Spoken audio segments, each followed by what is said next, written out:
Izin Pak Menko dan Bapak-Bapak sekalian, saya izin sedikit menambahkan 2 poin sekaligus menjawab tadi beberapa pertanyaan. Satu, update terkait mengenai Aceh Tamiang. Jadi laporan dari TNI, Polri, BNPB, kemudian beberapa kali kami menghubungi Bupati Aceh Tamiang, Pak Armia Fahmi.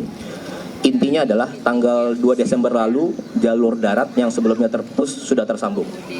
Kemudian seluruh truk bantuan yang dari Medan menuju Aceh Tamiang sejak kemarin dan khususnya hari ini sudah bisa berjalan melalui Medan ke Aceh Tamiang. Perjalanan sekitar mungkin 3 jam. Kemudian tadi terakhir kami jam 1 menghubungi langsung beliau. Jam 1 siang tadi, beliau sedang menurunkan bantuan yang truk-truk datang dari Medan di Aceh Tamiang. Dan jadi intinya, alhamdulillah jalur darat sudah sambung.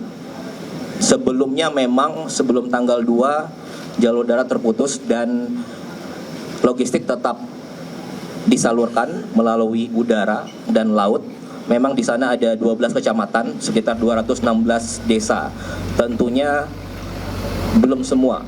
Dan alhamdulillah hari ini dan kemarin sudah jalur darat. Kita harapkan bersama penyaluran dapat dimaksimalkan. Dan terima kasih kepada seluruh elemen, kementerian, pemerintah, Pemprov, juga organisasi kemanusiaan lainnya, dan bahkan pribadi, swasta, dan sebagainya yang bahu-membahu menyalurkan bantuan. Itu yang pertama. Kemudian yang kedua, update sedikit tadi ada pertanyaan mengenai PKH. Jadi seiring dengan evakuasi dan pengenangan korban yang menjadi fokus utama pemerintah, jadi penyebab bencana ini menjadi perhatian juga. Dan selain faktor cuaca yang ekstrim tentunya, ada faktor kerusakan lingkungan yang memperparah bencana. Dan ini terus ditelusuri secara serius. Dan seiring dengan evakuasi dan pengenangan sebagai fokus utama, pemerintah melakukan evaluasi dan investigasi secara menyeluruh terkait bencana ini. Oke, terima kasih. Mohon kami dari Angkatan Laut mengerahkan 7 KRI saat ini yang sudah beroperasi dan terdiri dari 2 kapal rumah sakit. Rencana akan nanti standby di Lok Semawe.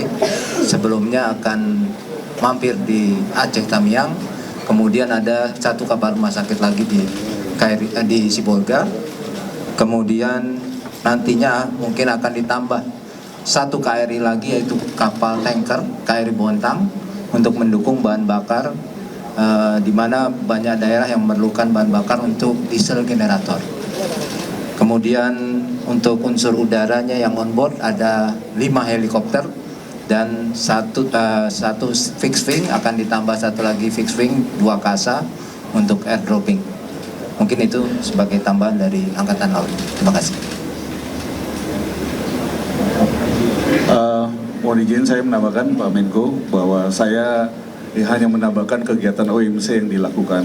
Memang ini leading sektornya adalah BMKG dengan BNPB. Hanya saya menjelaskan bahwa sudah ada 5 pesawat karavan yang disiapkan oleh BNPB setiap hari melaksanakan OMC. Alhamdulillah hujan sudah mulai berkurang dan ini terus kita laksanakan ke depannya. Itu saja tambahannya, Pak. Terima kasih. Pak Mendagri, saya persilakan. Baik, dengan ingin menambahkan, pertama mengenai masalah logistik ya. Logistik ini kalau untuk beras itu sebetulnya di gudang-gudang persediaan beras kita kan relatif cukup, karena dari 1,3 juta ton dari bulan Agustus lalu yang cadangan di Bulog yang harus dikeluarkan tuh sampai dengan Desember untuk beras SPHP itu masih ada yang baru keluar kira-kira 800.000 sampai 900.000 ton. Artinya cadangan masih ada 600.000 ton. Nah, saya waktu itu di Lok Semawe, kita berusaha, ini kan daerah terkunci karena jalan-jalan putus, jembatan putus, beras sudah menipis. Nah, kemudian kita mau mencoba untuk cari beras dari Medan atau dari Riau dan kemudian dari Banda Aceh. Tapi setelah saya datang ke Lok Semawe, ternyata ada di gudang Bulog 28.000 ton untuk konsumsi Lok Semawe, Aceh Utara, Biren yang tiga-tiganya terkunci. Dan jadi sebetulnya nggak perlu ngambil beras ke tempat lain, itu cukup untuk 9 bulan itu. Nah sehingga akhirnya mereka bisa mengeluarkan ada namanya beras bencana, itu bisa dikeluarkan unlimited sepanjang ada surat permintaan dari kepala daerah dan kemudian kepada Kepala Badan Pangan Nasional Pak Mentan, Pak Amran, dan setelah itu dieksekusi oleh Bulog. Nah alhamdulillah kami sudah koordinasi dengan Bapak Mentan, Pak Amran, terima kasih sebagai Kepala Badan Pangan Nasional. Beliau hanya memerlukan surat saja, dan suratnya cukup dengan menggunakan soft copy WA, WhatsApp. Setelah itu Pak Mentan langsung akan memforward kepada Dirut Bulog, Pak Rijal. Kita ada koordinasi juga, dan Pak Rijal akan sudah Zoom meeting dengan seluruh daerah yang terdampak. Jadi tolong rekan-rekan kepala daerah, banyak nggak tahu ini mungkin, rekan-rekan kepala daerah yang terdampak, ya tolong lihat kondisi cadangan yang ada di gudang Bulog. Kalau seandainya itu ada, tinggal buat surat saja kepada Kepala Badan Pangan Nasional Bapak Amran melalui WhatsApp bisa, kalau nggak melalui saya juga bisa. Nanti saya forward kepada Pak Amran, dan setelah itu nanti langsung kepada Bulog. Bulog akan langsung mengeksekusi. Jadi sepanjang ada surat itu langsung dieksekusi hari itu juga. Dari pengalaman kasus Lok Semawe itu hanya kurang dari 24 jam 100 ton langsung dikeluarkan oleh Bulog, dan itu sangat membantu sekali. Demikian juga yang ada persediaan minyak. Saya tahu bahwa minyak juga ada problem. Jadi minyak juga sama, kalau menggunakan mekanisme yang sama, yaitu persediaan minyak kita yang ada di Bulog gudang Bulog. Yang kedua, untuk saya tahu di daerah-daerah juga selain masa pangan dan pakaian, itu adalah BBM. BBM saya kira Pak SDM sudah langsung, Pak Balil turun bersama Pertamina, SKK Migas, semua bergerak untuk memetakan daerah-daerah yang kurang dan segera melakukan supply. Karena daerah-daerah yang terisolir terutama, mereka sangat membutuhkan sekali, baik untuk genset maupun untuk kendaraan. Kalau minyak, saya datang waktu di PD Jaya, itu ada pompa bensin yang tutup karena sudah habis. Ada pun panjang sekali antriannya. Tapi setelah diturun dari Pertamina, kemudian dari instruksi dari Menteri SDM Pak Balil, itu sudah berkurang karena adanya dropping. Nah yang ketiga berikutnya adalah saya mendapat keluhan dari rekan-rekan kepala daerah, karena ini sudah akhir tahun, anggaran BTT mereka biasanya kalau darurat begini menggunakan belanja tidak terduga, rata-rata sudah sangat tipis sekali ya, paling itulah andalannya mereka. Oleh karena itu saya kemudian membuat surat edaran yang sudah kami keluarkan tanggal 1 Desember kemarin kepada, dan saya sudah Zoom meetingkan dengan seluruh kepala daerah se-Indonesia. Ini waktunya, ini sekaligus momentum ini saya sampaikan, inilah waktunya bagi rekan-rekan kepala daerah untuk saling membantu satu sama lain, karena ini bisa terjadi di mana aja, kapan saja. Bagi daerah-daerah yang kuat-kuat masih, saya tahu ada yang punya simpanan, ya silahkan waktunya untuk membantu, baik langsung tidak langsung.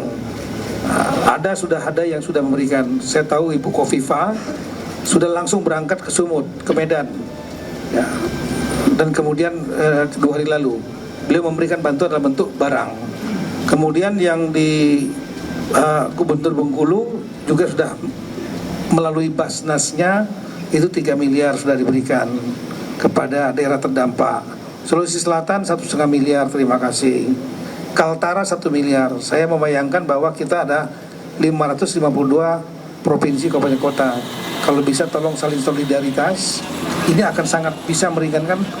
Dengan surat edaran yang kami buat Mendagri tanggal 1 Desember, itu menjadi payung hukum bagi rekan-rekan kepala daerah untuk bisa menghibahkan langsung, mentransfer langsung hibah dengan dasar surat edaran itu. Jadi saya mohon maaf, momentum ini saya mohon kepada rekan-rekan kepala daerah saling solidar satu sama lain.